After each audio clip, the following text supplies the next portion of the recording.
Okay, well, while everybody's introducing themselves, we might kick off. My name's Kate Lee. I'm the Executive Officer of Unionate Abroad, a feeder, the global justice organisation of the Australian Union Movement, established in 1984 by the ACTU, and working with unions and community organisations, organising for equality and justice. Welcome everybody to today's webinar. I'd like to begin by acknowledging, at least for those of us in Australia, that we're meeting today on Aboriginal land. I'm here on Gadigal land, land that belongs to the Gadigal people of the Eora Nation, and I recognise sovereignty was never ceded. And this will always be Aboriginal land. I'd like to also acknowledge the tremendous outpouring of opposition to racism that we witnessed over the weekend all around the world, and particularly in Australia, where people came out in their tens of thousands opposing the way in which Indigenous people in Australia continue to be the most incarcerated people on the planet and die in many hundreds of numbers in custody. So welcome everybody, and if you've just joined us now, I'd ask you to introduce yourself in the chat box. Let us know your name and what country you're from, and a union if you're a union member, and if you're in Australia, perhaps you might also like to acknowledge the Aboriginal land in which you're on today. This afternoon's discussion will be really fantastic. We've got two speakers for you today who will bring us an update on the situation in the Philippines and in Cambodia. As we know, the pandemic is fast shifting the economic landscape across the global south. And in garment producing countries like Cambodia, unions are struggling to hold major brands to account in paying out current contracts, and the future of foreign investment also looks grim. In the Philippines, the recent passage of the anti-terrorism bill in both houses of Congress will pave the way for future human rights violations by the Duterte government. And meanwhile, the arrest and imprisonment of the Piston 6 jeepney drivers has sparked outrage. These unionists were protesting the continuing inability for them to work in the absence of government support. So we've got two guest speakers for you today, and we'll hear from both of them for about 10 to 15 minutes each, and then we'll have half an hour for questions. I'd encourage you to put your questions in the Q&A box at the bottom of your Zoom screen. So you'll see a number of sections along the bottom there. You'll see a chat box and a Q&A box. If you have a question for one of the guest speakers today, please put it into the Q&A box, not the chat box, because it might get lost in the chat there. So pop it in the Q&A box, and we'll come to you in the question section for as many questions as we can cover. If you've got comments to make, or if you've got relevant links to share, you can post those in the chat box as we move through the session. I just also want to remind people that today's meeting is being recorded so that we can share it with others that can't come today. So just to be mindful of that in terms of your participation.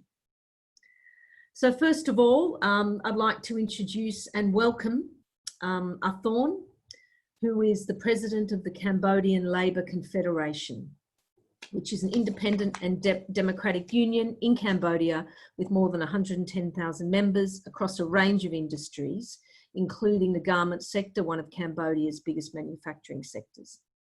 Established in 2006, the CLC's vision is to promote a democratic society in Cambodia, which values human rights, freedom of association, equal rights between men and women, and core labour standards for all Cambodian workers through unions and workers' associations.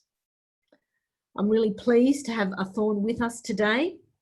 And also you can see him in the screen there, and sitting next to him is AFIDA's country manager for Cambodia, Vesna Nguyen. So thank you, Vesna, as well. I know that Thorn has a PowerPoint that he's going to share with us, and I think he's going to be assisted with translation by Vesna. So without any further delay, welcome Thorn. Thank you so much for being here today, and I'll hand over to you to update us on the situation for Cambodian workers and unions. Thank you. Just need to take your microphone off mute. Okay. So thank you, Kat, and good morning in Cambodia for everybody, but I think Australia is the afternoon.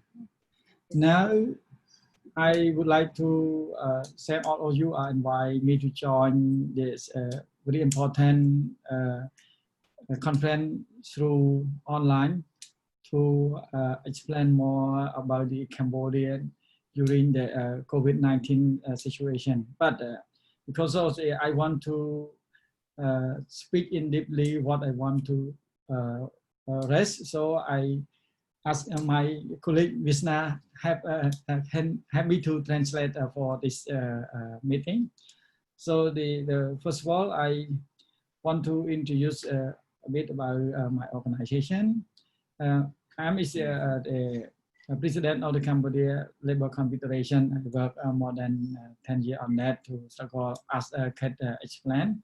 And today is very important to have the meeting to share from us. I think it's very important that AFIDA initiative idea to this conference. So I will introduce a 4 points to this problem. The first one, I want to share my YouTube, and the second one, I want to share about the CLC background a bit short, and another one, I will in the presentation about the impact of the COVID-19 to Cambodia, and some kind of the response from other stakeholders, include trade union, and some suggestion and recommendation for this one. So please just help me to share the video clip, please. Thank you.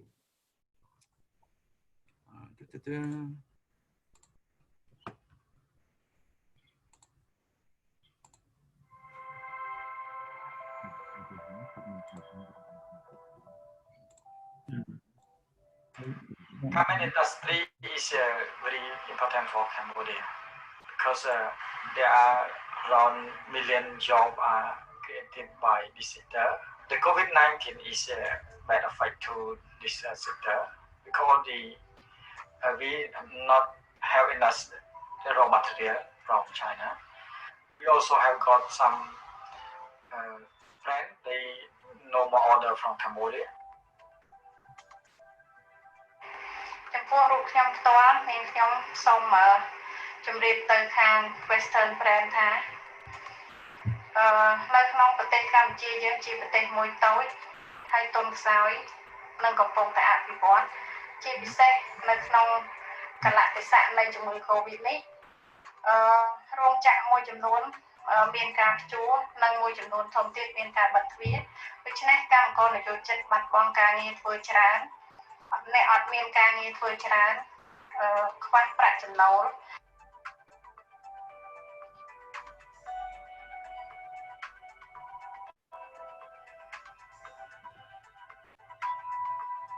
They need to pay for their living, they need to take care of the family, they need to pay the bank, so it's very hard. We propose the Western Brand to support into the fund that could contribute to the worker and their family, and also participate with government and their supplier to protect worker from the COVID-19, and also support the sustainability process in this industry.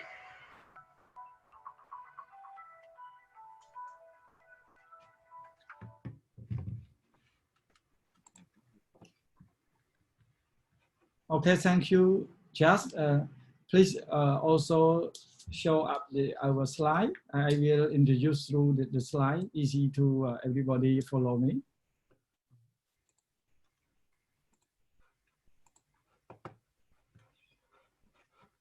Okay. So I start in my language, and Mr. Vishna can help me to translate in English to be short and easy to cut the time. Maybe we can shortcut to show up my voice. This Vishna can do it. Okay. Next, please. Next, please. The other one. One more. Next, please. One more. Okay, this is a CLC that I already introduced by Kat, but this, we established in 2008, and now we have a member more than 112,000 members, and we represent different trade unions from 268 local areas from 8 different sectors in Cambodia. This shortly. Next, please. So I try in Khmer, Vishna.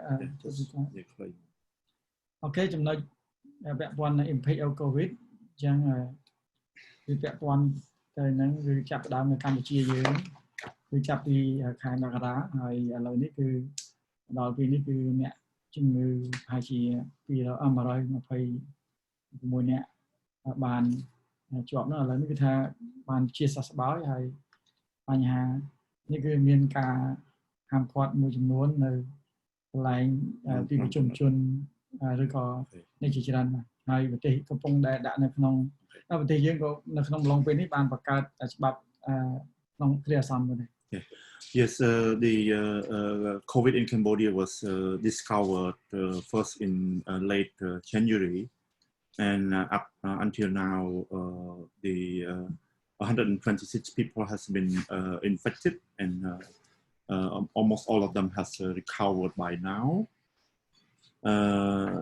The Cambodian authority has taken some action. Actually, 5 main actions include travel bans, closing schools and some businesses, avoid mass gathering, postpone some of the mass celebration, including our important May Day, and finally, the state also endorsed or made the state of emergency law in April.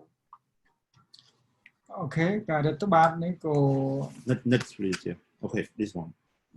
វាបានប៉ះទោះបីជាកម្ពុជាមិនបានឆ្លងរហូតដល់មានការស្លាប់ក៏ប៉ុន្តែវាបានប៉ះពាល់សេដ្ឋកិច្ចយ៉ាងខ្លាំងហើយតាមរយការរបស់ធនាគារពិភពលោកគឺយើងមានការបាត់បង់ចំនួនបរទេសជាងពាក់កណ្ដាល Okay, yes, so actually even we could escape the impact of the outbreak on probably the health of the people, like there's no casualty and so on, but then our economy has badly hit.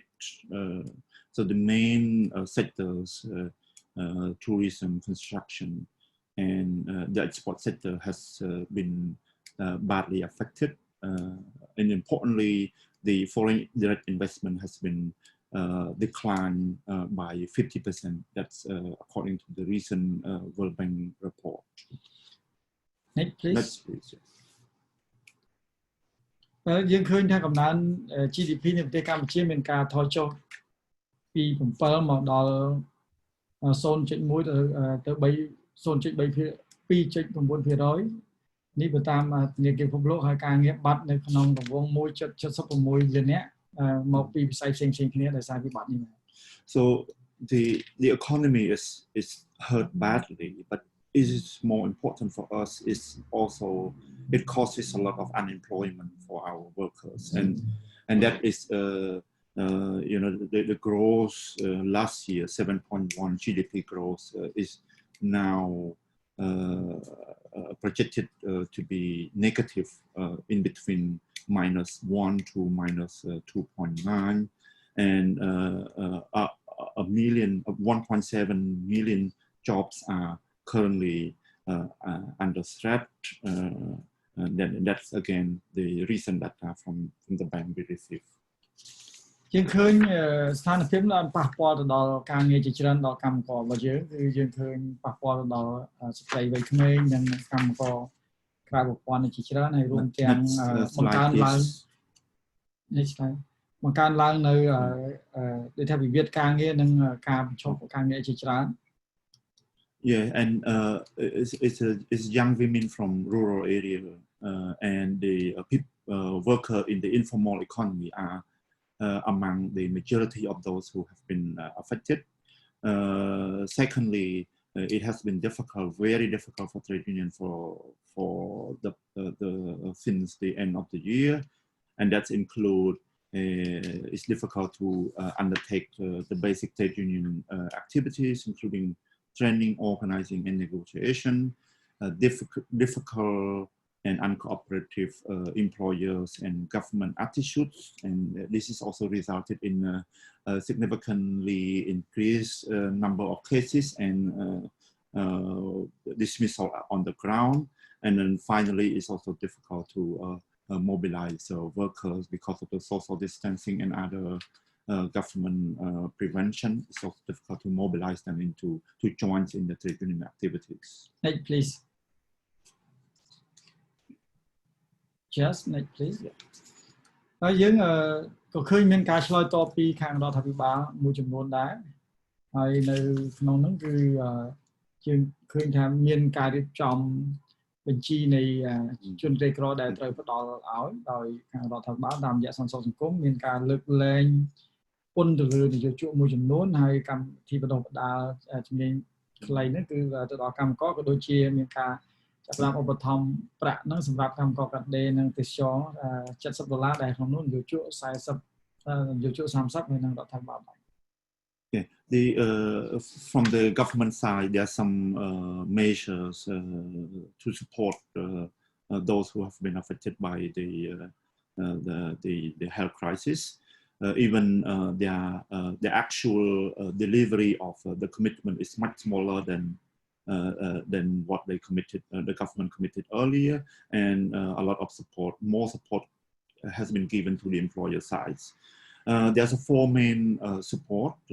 One is the review of the social protection scheme, trying to identify the poor and vulnerable households so that the cash transfer can be provided at a later stage. And currently is working on the list of the poor and vulnerable household. There's a tax relief particularly for tourism and the manufacturing export, which has been hit the most. And then there's a soft skill training provided by the government for those who have been laid off, workers who have been laid off. And then finally, there has been a subsidy of $70 paid by the government. And this is a joint between $30 from employer and $40 from the government, and which make up only 37% of the minimum wage. នេះគឺអត់រាប់បញ្ចូលកម្មករទូទាំងប្រទេសទេគឺសម្រាប់តែកម្មករកាត់ដេរនិងទេសចរតែប៉ុណ្ណោះ Yes, so those who receive this subsidy is only for those in the garment sector and in the tourist sector who are registered and formal. ស្ថានភាពរបស់កម្មករយើងត្រឡប់ទៅផ្ទះវិញហើយគេកំពុងតែប្រឈមនឹងការសងបំណុលហើយគេក៏បានខ្លះទៅគឺការតវ៉ាអំពីការបង់លុយឲ្យមិនត្រឹមត្រូវក៏ដូចជាគេព្យាយាមរស់នៅក្នុងប្រាក់ចំណូលតិចតួចតែស្វែងរកការងារថ្មីនឹងការលំបាកហើយក៏ដូចជាមានជំរុញឲ្យសហជីពរបស់យើងធ្វើការដើម្បីជួយពួកគេផងដែរ For workers, many have gone home after losing their job with the factories and other tourism establishment, and try to deal with their livelihood in their local area, and also they have deal with the loan problem as well. there's some group of workers who also come to the street to protest against employers for a proper payment settlement. And then there are also some who try to live in the city with their small income and try to search for other jobs. And also there's a group of workers who try to push trade unions, our trade unions, to provide support to them. Yes. Next, please.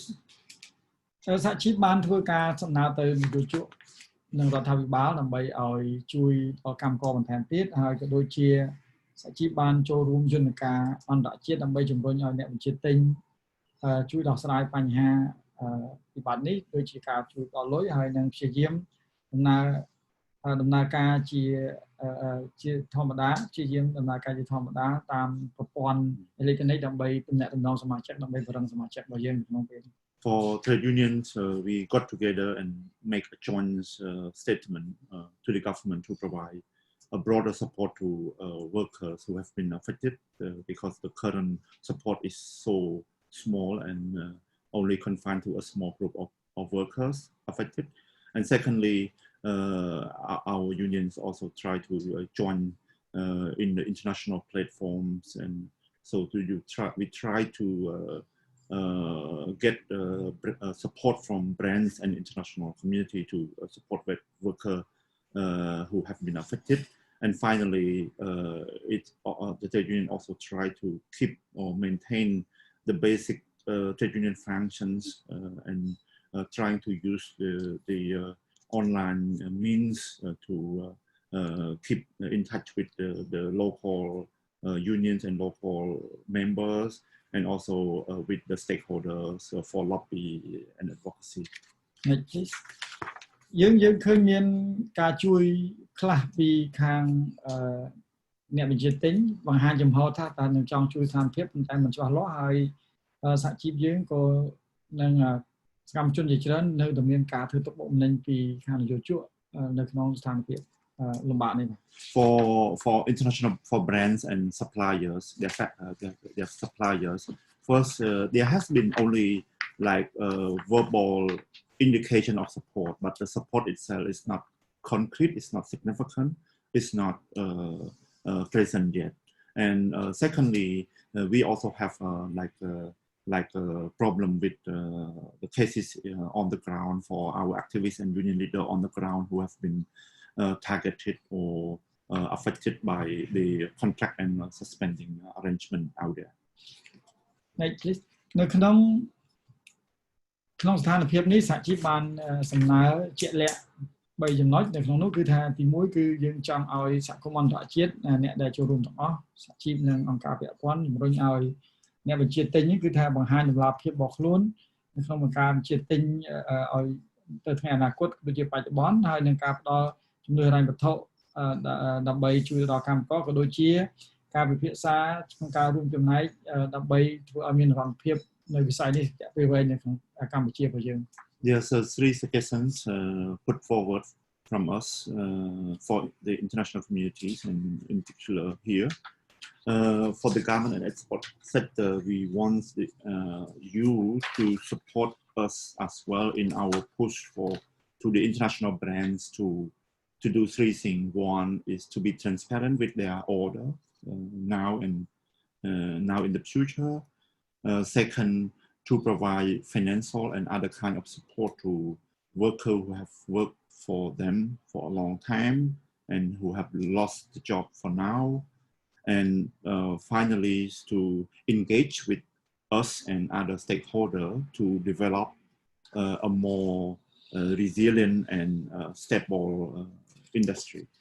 យើងក៏ស្នើឲ្យជួយជំរុញមករដ្ឋាភិបាលបន្តជួយទៅដល់កម្មករក៏ដូចជាពង្រីកដល់ទៅកម្មករក្រៅប្រព័ន្ធឬក៏អ្នកដែលមិននៅក្នុង list ដែលជួយនឹងឲ្យបានល្អផងដែរ The second suggestion or request from us is also important, that the international community would support us to encourage our government to increase and expand the support to other workers who have been affected by the virus, and especially those who are in the informal sectors. បាទជាចុងក្រោយគឺយើងស្នើឲ្យសេរីភាពសហជីពដែលយើងនៅពេលចុងក្រោយគឺនៅមានបញ្ហាដូចនេះយើងស្នើឲ្យជំរុញឲ្យមានការគោរពនិងលើកកម្ពស់នៅសេរីភាពសហជីពហើយក៏ដូចជាបើអាចទៅរួចគឺជួយជាមូលនិធិដើម្បីឲ្យសហជីពបន្តជួយទៅដល់កម្មករប្រធានសហជីពឬក៏សកម្មជនសហជីពដែលត្រូវបានបញ្ឈប់និងរងគ្រោះពីវិបត្តិនេះផង And finally, at this time, freedom of association is very important. It's even more important, actually. For one, it is under more pressure from employer and government. And secondly, we do need this rise, this support, so that we can bargain for better rights and interests for our workers who need even more of that. And then finally, our activists and the local union leader have been affected during this period, and any support, financial support would be important for us to engage with that. Okay, thank you for your attention, and thank you, Jess and Kate. Okay, thank you. Thanks very much for that, really, for a great overview of what's going on there, what's happened since the pandemic has erupted all over the world. And we've also, we've got some questions coming in the Q&A, and I'll go to that in a minute. I just want to let people know that I think our comrade from the Philippines is having a lot of trouble joining today. So we're still hopeful that he might be able to join us, but he may not. So with that in mind, we're going to go to the questions that are starting to come through the Q&A box. But I'm going to kick off with the first one. You talked a little bit about the brands, and because the garment industry is such a significant industry there for workforces and hugely dependent on that foreign direct investment and the major brands. You mentioned in your PowerPoint that the brands have taken some action, but you said it's not collective enough, not concrete, and not significant enough. And they're still targeting union activists. Can you give us a bit more of a picture about what the brands are doing or haven't been doing so far?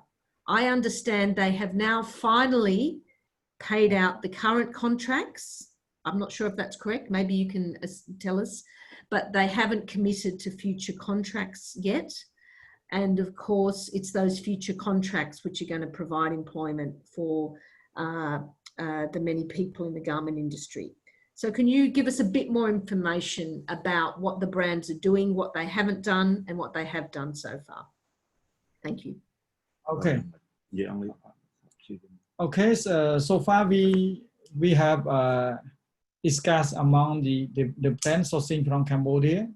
We are joining with Industrial and ACT in Union in Cambodia.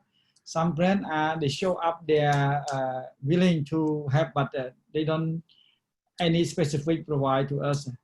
And now almost the brand are sourcing from Cambodia. There are no more order, the new order. Existing order, they also is not, some of brand is not continue to implement their previous order. So now it's very bad from us. Some of factory closed, some of factory, they are break their product because there's no more new order, and I don't know when the brand clear decide to sourcing from us. So this situation is very bad now. More than 256 factory are completely suspension, and around 100 and more than 100,000, 130,000 are affected. But it is only official from the government. But I found some of the worker or factory, there is maybe more than this affect. Yes, what we want friend to continue to contribute some funding to support the worker. Especially during this time, employer they pay 40, employer they pay 30 US dollar, government they pay 40 US dollar, but brand nothing. And we also want to brand to commitment to long-term contract or order from us to be sure we have a sustainable job for the worker for this problem. Okay, thanks Thorn. There are a few questions in the Q&A box about the brands. I think you've covered most of them, but we'll come back to some of those, perhaps a couple more of those questions in a moment. I've got a question here from Claire, and Claire asks, can you tell us about what the state of emergency law entails and how it has impacted freedom of association and union organising? Is the emergency law? Is I look through that article. Is similar to other, but is it a little bit restriction to the freedom of association or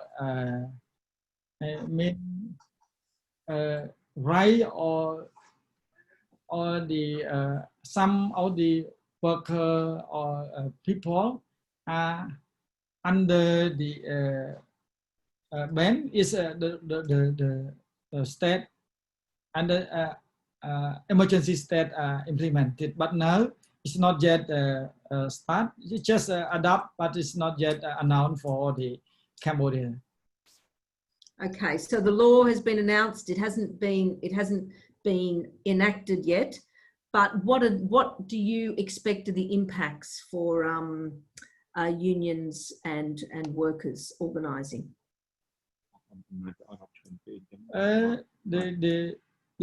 This law is the more power, the government is more power to decide everything what they want, including limit the right or restrict the ban or restrict the gathering or some of the debate from the people. So this is one very serious for us, and this one now a lot of discussing among the civil society, union and other, but we are no chance to change that article, but now it's already passed with the what is original draft from the government. Okay. All right. Next, I might, sorry not to give you advance notice, Tim Diamond, but Tim, if you're online, maybe you want to jump in and ask your question or a linked question if you've got one since then, another question. Tim? All right. Hello. Can you hear me? Yes, you can. Oh, hi there. Thank you. Yes, I was just interested. You were talking about some of the supports that are provided to workers who have lost their jobs because of COVID-19.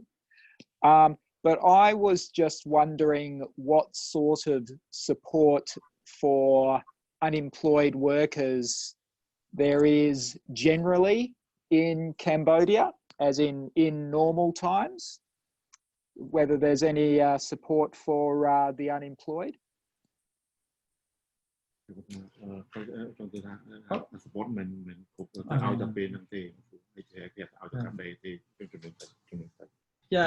Yeah, the support now they're focusing only garment, footwear, and traveling goods worker and tourism. Tourism focus only restaurant, hotel, and the service tourists.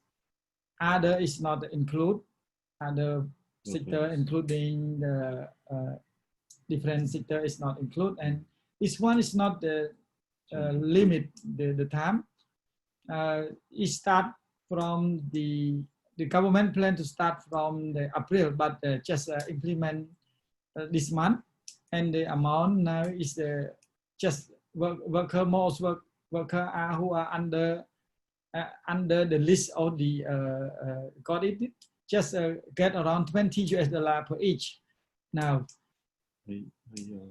Unemployment benefit Yes, yeah, we haven't the unemployment benefit because Cambodia, we just start social protection, just start working injury and healthcare.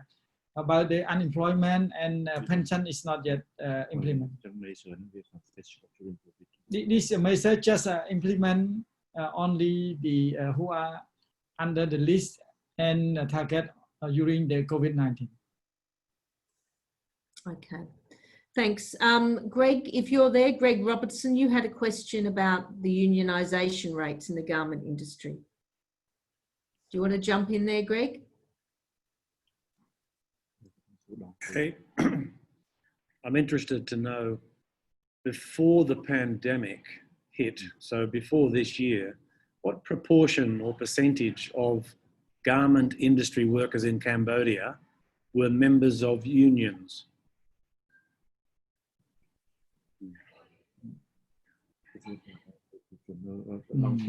The question is about union density amongst garment workers. Okay.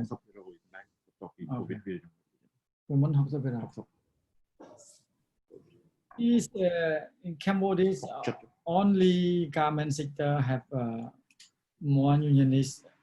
Besides, is very few, but previous around 50 to 60%. But now I think we don't have any specific data on that. But for sure, more of factories are closed and some of workers suspend and some of workers are leaving from this sector. So we expect maybe around 30 to 40% now under the member of the union. It is including the union, all kinds of the density of the union, all kinds political tendency. Yeah, tendency, including pro-government, independent, and the pro-opposition.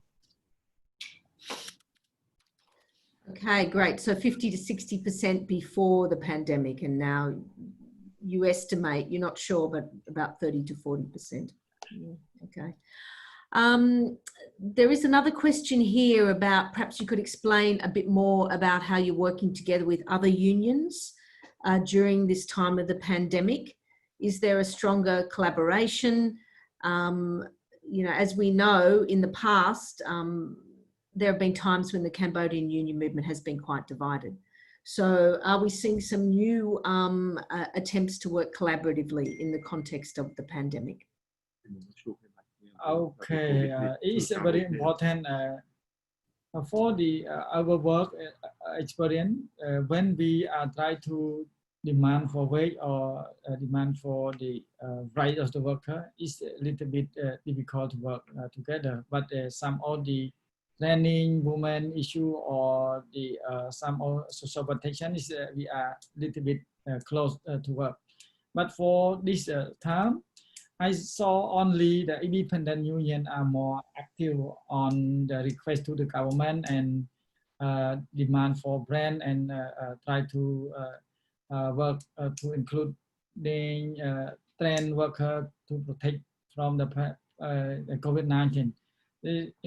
For example, like last 1st May, just only CLC and our member have the a press conference through online, and we proposed to the government. And before that, we also had sent official letter to the government. It's only the independent union. Mm-hmm. Yes. So division is still there, but I think it depends on the issue. Okay.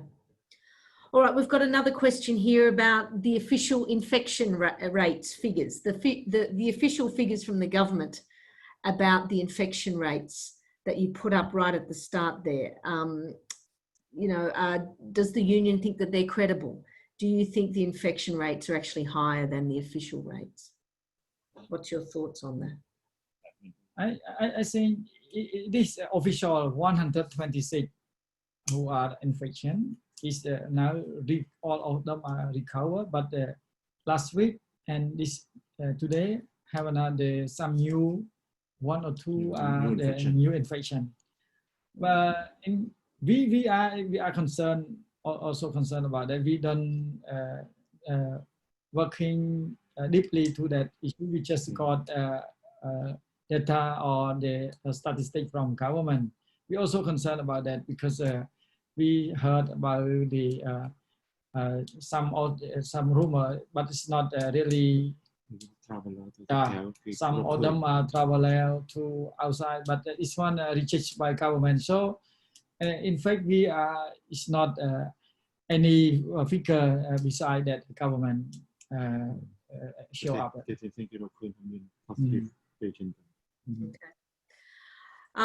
Thanks, Thorn. I think there's still a couple more questions there about the garment industry and particularly the brands and the suppliers, and asking about Australian-linked companies, for example.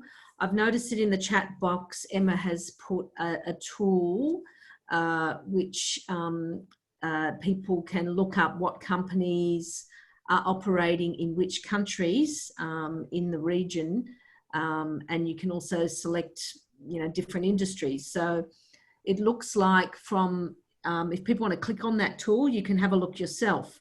But if you put in Cambodia, for example, and garment industry, then Target Australia and Kmart Australia come up as the two Australian companies that source supply from Cambodia.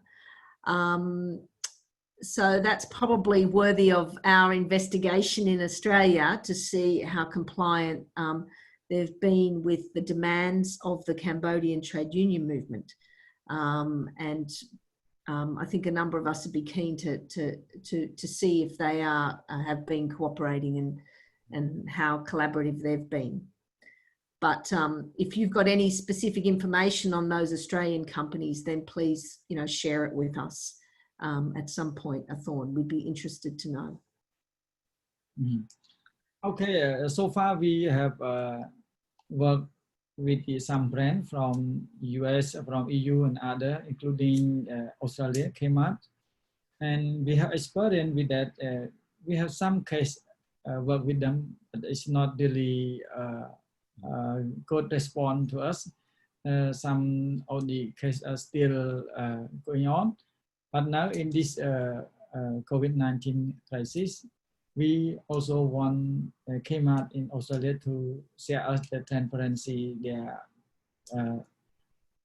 code of conduct or the purchasing from us, and to make sure yes they show up us the list of the company that they are supply to them is very good for us. Okay, so it'd be good to get a bit more detail on that. So you're still wanting the code of conduct, and you're still wanting to know the companies that they deal with inside Cambodia. Is that correct? Yeah. Okay. All right. Well, I think there's some things there for us to certainly follow up with. I might just see if anyone's got any last questions. I think we've covered many of the questions in the chat box now, but if people have got other specific questions, I'll give everyone a last minute to put anything that they want to in there. I just want to apologise to everyone. It looks like Elmer Labog has had a lot of difficulty connecting with us today. He was planned to, and even with the test run on the webinar, everything was fine, but it looks like today there's been difficulties. So we probably will finish up early today as a result. I've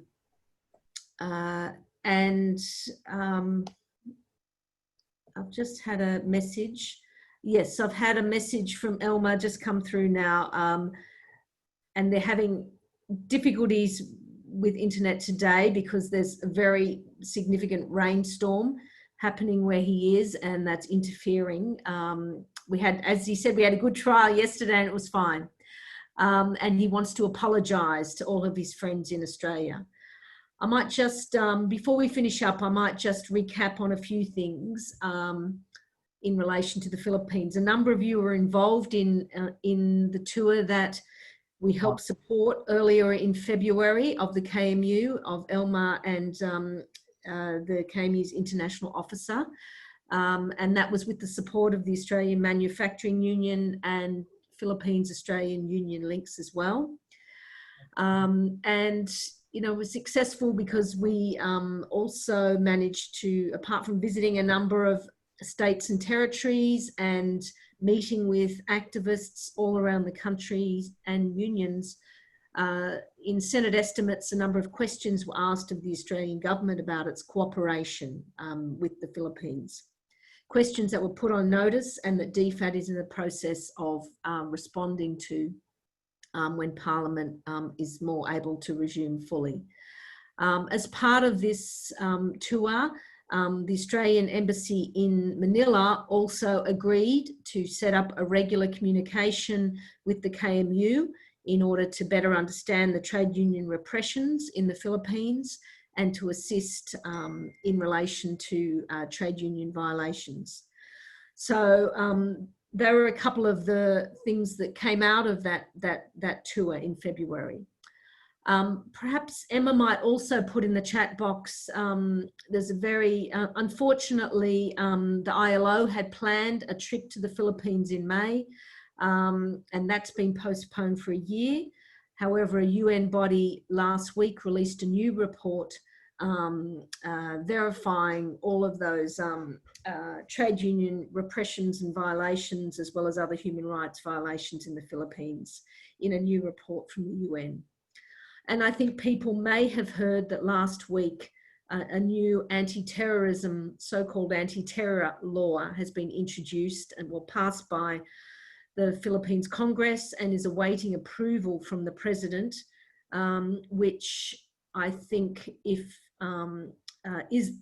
approved, which people expect it will further repress any activism at all, including trade unionists in the Philippines. So it's a very serious situation that has evolved in the last 2 weeks in the Philippines.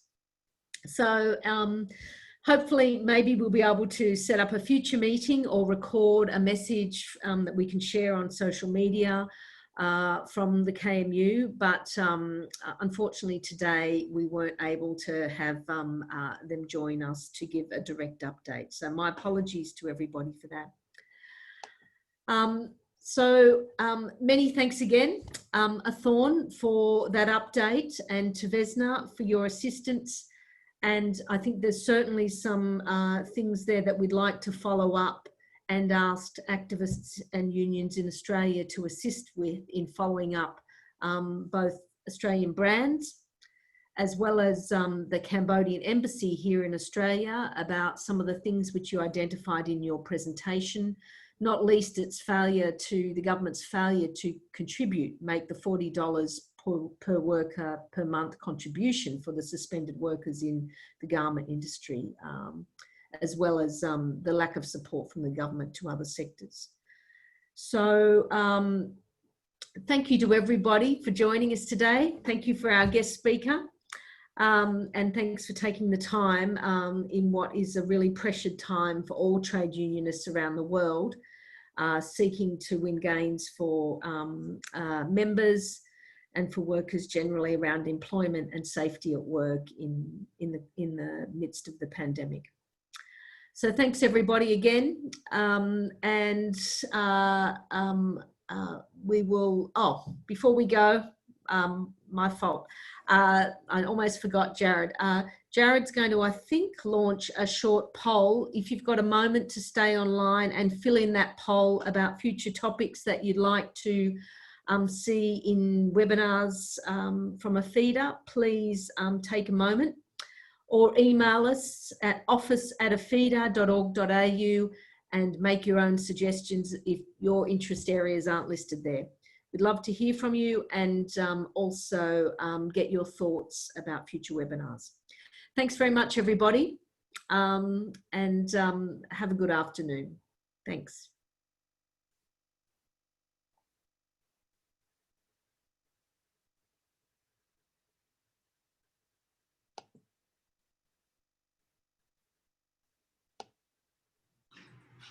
Really, no?